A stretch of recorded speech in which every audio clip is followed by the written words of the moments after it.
Hello అండి. ఇప్పుడే నేను విశాల్‌ది ఒక వీడియో చూశాను. హీరో విశాల్‌ది. అస్సలు చూడంగానే నేనైతే స్టన్ అయిపోయినా. ఏంటి అంటే ఒక మైక్ గట్టిగా పట్టుకొని మాట్లాడలేకపోతున్నాడు. మొత్తం హ్యాండ్ షివర్ అయితుంది. గుర్తుపట్టలేనంత అది విశాల్ అంటే నేనైతే ఒక 2, 3 సార్లు చూశాను. నిజంగా ఇది కోలీవుడ్ విశాలేనా?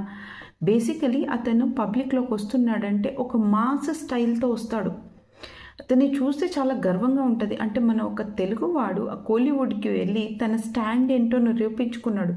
తన ప్రతి మూవీ ఒక మెసేజ్ ఓరియెంటెడ్ ఉంటుంది. అలాంటి విషయాలు అలా అయిపోయాడా? ఏంటి అని చూస్తే ఒక షూటింగ్‌లో యాక్సిడెంటల్‌గా అతనికి దెబ్బలు తగిలినాయి. దానివల్ల కొన్ని నరాలు డ్యామేజ్ అయినాయి అని వింటున్నాం. కానీ అయినప్పటికీ తను మళ్ళీ కోలుకొని మళ్ళీ నార్మల్ స్థితికి రావాలని నేనైతే మనస్ఫూర్తిగా కోరుకుంటున్నాను.